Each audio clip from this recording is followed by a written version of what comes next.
This video is for entrepreneurs. D2C brands are doing great these days. If you're someone who is starting a business and you just took a Shopify store or like you're somehow trying to do something related to the products in the D2C market, this video can be something great for you. My name is Tanmoy. I'm working in digital marketing field, performance marketing field for the past 5-6 years. So today I'll be sharing some experiences that I learned throughout these years and also what are the current trends that might help you to build a very good business. Okay, so we already have an agency named Next Leaders. We are serving almost 30 to 40 clients these days. And I'll be sharing some latest information. What are the first few steps you need to take if you are an owner of a D2C brand? All right. So think about it this way.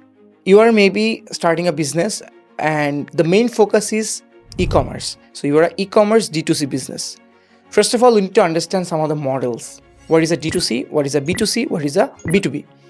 B2B means business to business. Like you are selling some product to another business. Just for example, you are an internet service provider. You are selling internet service to an organization. That's B2B, right? Or like you are a solar roofing company. You are helping a company to make their next office better.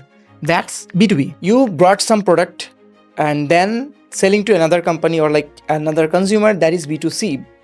You did not make the product, you just created labeling and you're somehow making some profit out of it. Or like you're selling with your new branding to consumers, that is B2C, business to consumer. But if you're someone who is creating the product yourself and then you're directly selling that to your consumer, that is direct to consumer.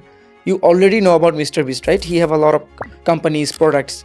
He's trying to sell that to his audience. So that is the example of D2C. Nowadays, creating a website and running ads are very easy. So anyone can create a business. And if you're someone like that, then you need to understand the first thing first. Number one, creating a persona of your customer. What do I mean by that?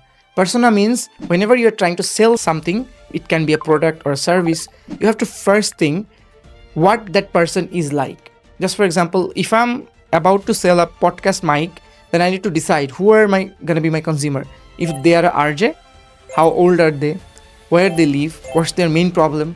What are the features that they need? Like just for example, this podcast microphone is wired with a cable to the hub, right? It's translating and somehow it is connected to the camera or like there is a recording hub.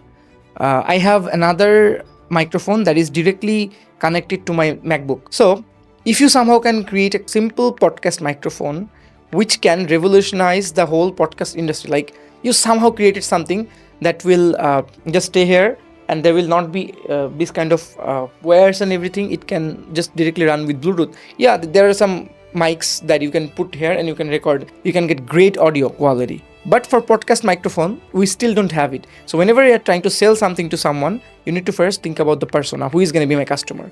All right. So that's the first thing. Then after you know that you have a persona, then you need to create a small plan of next 3 months. Next 3 months means 1 quarter. You cannot just think about a plan for next 7 days. If you're trying to do something like that, it's high chance that you will be failed because business is a long-term marathon. And within the first 3 months, if you're doing an online business, you will understand if the product you're testing will work or not. That's called MVP, minimal viable product. If you're an entrepreneur and if you want to get into this kind of thing, you have to know these terms. So I would just share 2 shows. Number one, you can watch Silicon Valley on Amazon Prime or you may find it anywhere. And then you can also watch the Shark Tank US version. Hey Sharks, I'm Ben from New York. Hi, I'm Pete, and we are seeking 500 grand for 4% for our company, Double Soul. That will help you to understand these business terms. All right.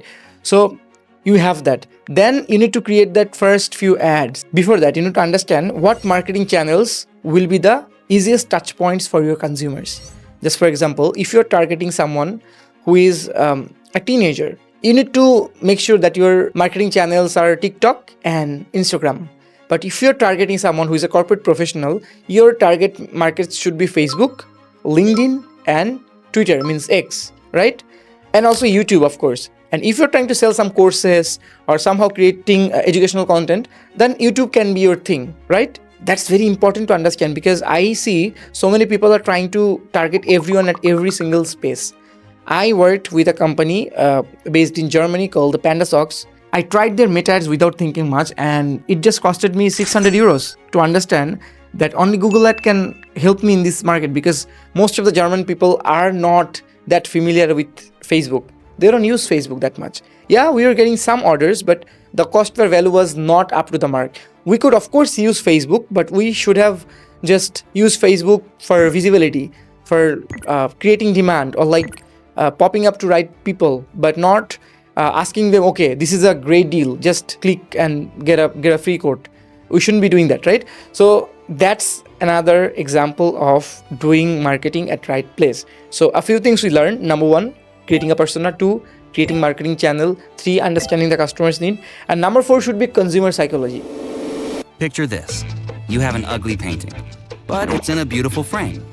The beautiful frame is going to make that painting look nicer. Conversely, putting a masterpiece in a shoddy frame is going to make the painting look less impressive. The way it's presented makes all the difference.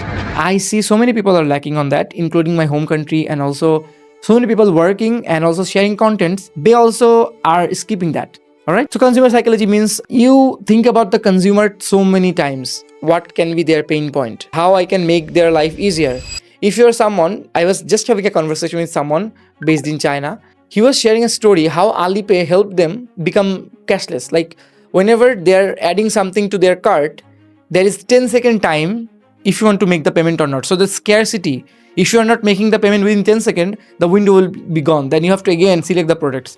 So this scarcity is like helping them to get more conversions. One of the biggest problems we marketers face, like there are so many people, so many potential consumers do add to cart, but they don't check out, they don't purchase, because they think, okay, what if I don't need that right now? All right, let me save the money and I'll come back to you later. And this 1% hassle is not helping the marketers to get maximum number of ROI.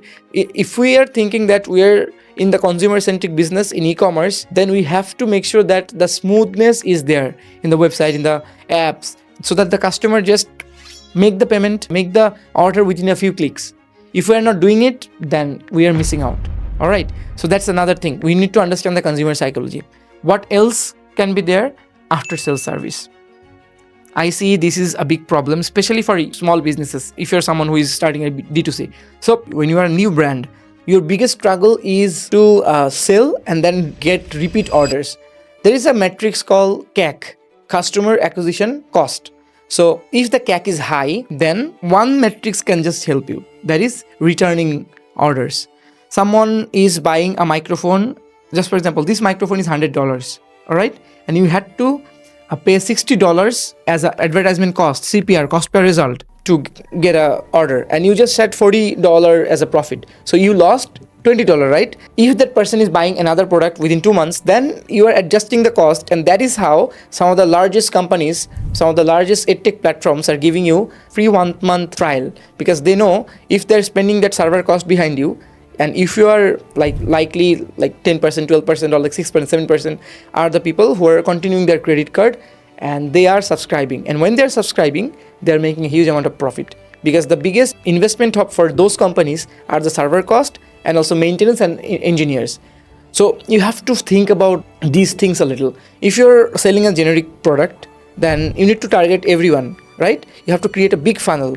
You have to make sure that in the top of the funnel, there are so many people. And then if you are someone who is selling something which is a bit expensive and not for a generic market, for a niche market, then you need to really understand where they are coming from. All right.